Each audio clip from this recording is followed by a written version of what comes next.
Good afternoon students. நான் உங்கள் Tamil Kavitha miss பேசுகிறேன். இன்றைக்கி நம்ம பார்க்க போகிறது 7ஆம் வகுப்பில் உள்ள ஆழ்கடலின் அடியில் அப்படிங்கிற துணைப்பாடத்தை தான் பார்க்க போகிறோம். நேற்றைய வகுப்பின் தொடர்ச்சியை தான் அதுவும் பார்க்க போகிறோம்.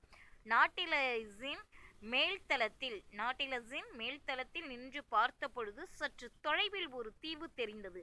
நெமோவிடம் இசைவு பெற்று நானும் நெட்டும் கான்சிலும் ஒரு படகை எடுத்துக்கொண்டு அந்த தீவிற்கு சென்றோம்.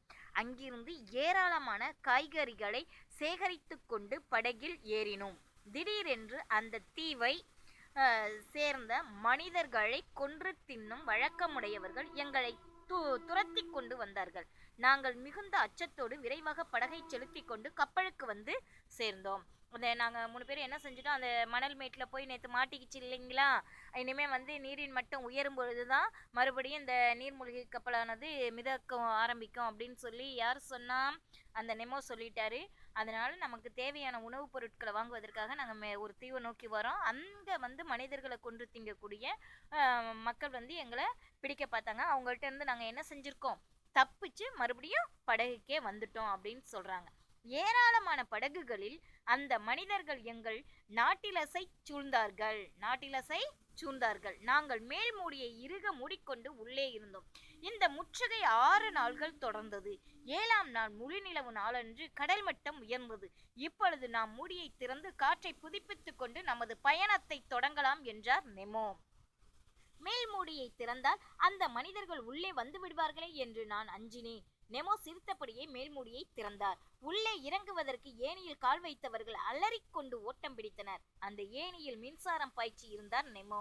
அதன் பிறகு நாங்கள் காற்றை புதுப்பித்துக் கொண்டு பயணத்தை தொடர்ந்தோம். அதுக்கப்புறம் என்ன செஞ்சோம், காற்றை புதுப்பித்துக்கிட்டு எங்களுடைய பயணத்தை நாங்கள் கடலோட நீர்மட்டம் ஆனது உயர்ந்துச்சு, அதனால பயணத்தை தொடர ஆரம்பிச்சிட்டோம். பல நாட்கள் பயணத்திற்கு பிறகு இந்தியாவுக்கும் இலங்கைக்கும் அருகில் நாட்டிலஸ் சென்று கொண்டிருந்தது.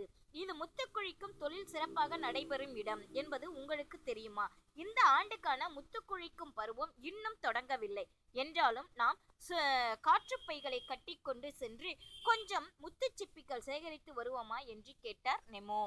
நானும் நெமோவும் கடலுக்கடியில் சென்றோம். அங்கே தன்னந்தனியாக ஒரு இந்தியர் முத்து குழிப்பதற்காக கடலுக்குள் இறங்கினார். அவர் காற்றுப்பைகள் இல்லாமல் மூச்சை அடைக்கு கொண்டு முத்துச்சிப்பிகளை சேகரிக்க தொடங்கினார். அப்போது அந்த மனிதரை நோக்கி ஒரு சுறா மீன் வேகமாக பாய்ந்து வந்தது.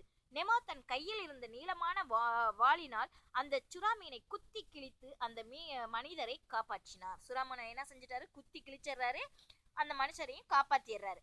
ஓர் இந்தியரை காப்பாற்றிய மனநிறைவோடு நாங்கள் மீண்டும் நாட்டிலஸ்க்கு திரும்பினோம். மீண்டும் எங்கள் பயணம் தொடர்ந்தது. மறுபடியும் அந்த ஒரு இந்தியரை காப்பாத்திட்டோங்கிற சந்தோஷத்துல மறுபடியும் நாங்கள் எங்கள் பயணத்தை தொடர ஆரம்பிச்சோம். வழியில் நாங்கள் பல வகையான விந்தைகளை கண்டோம். இங்கிலாந்துக்கும் ஸ்பெயினுக்கும் இடையே நடைபெற்ற போரின் போது கடலில் மூழ்கடிக்கப்பட்ட கப்பல்களை பார்த்தோம். அந்த கப்பல்களின் சிதைவுகளில் இருந்து தங்கம், வெள்ளி, வைரம் போன்றவற்றை அள்ளி கொண்டோம். நிறைய இருந்துச்சு, அதெல்லாம் நாங்கள் என்ன செஞ்சுட்டோம், அள்ளிட்டு வந்துட்டோம். இன்னொரு இடத்தில் கடலுக்குள் தீப்பிழம்பை கக்கி கொண்டிருக்கும் எரிமலையை கண்டு வியந்தோம். அதன் அடியில் பல 100 ஆண்டுகளுக்கு முன்பு ஒரே நாளில் பூகம்பத்தால் கடலுக்குள் மூழ்கி போன அட்லாண்டிஸ் என்னும் நகரத்தின் இடிபாடுகளை கண்டோம். பிறகு பூமியின் தென் துருவத்திற்கு சென்றோம்.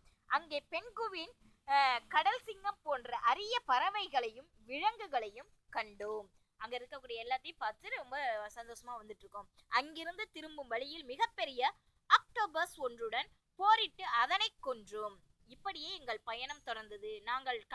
நாள்கள் கடந்தன. மீண்டும் நிலப்பரப்பை அடைய முடியும் என்ற நம்பிக்கையை நாங்கள் இழந்து விட்டோம். ஒரு நாள் தொலைவில் கரை ஒன்று தெரிந்தது. இன்று எப்படியாவது தப்பிவிட வேண்டும் என்று நாங்கள் மூவரும் எண்ணினோம். அதன்படி கப்பலுடன் இணைந்திருந்த சிறிய படகு ஒன்றில் ஏறினோம். அப்போது நாட்டிலஸ் ஒரு பெரும் கடல் சுழலுக்குள் சிக்கிக் கொண்டது. கப்பலுடன் இணைந்திருந்த எங்கள் படகும் கடலில் சிக்கிக் கொண்டது.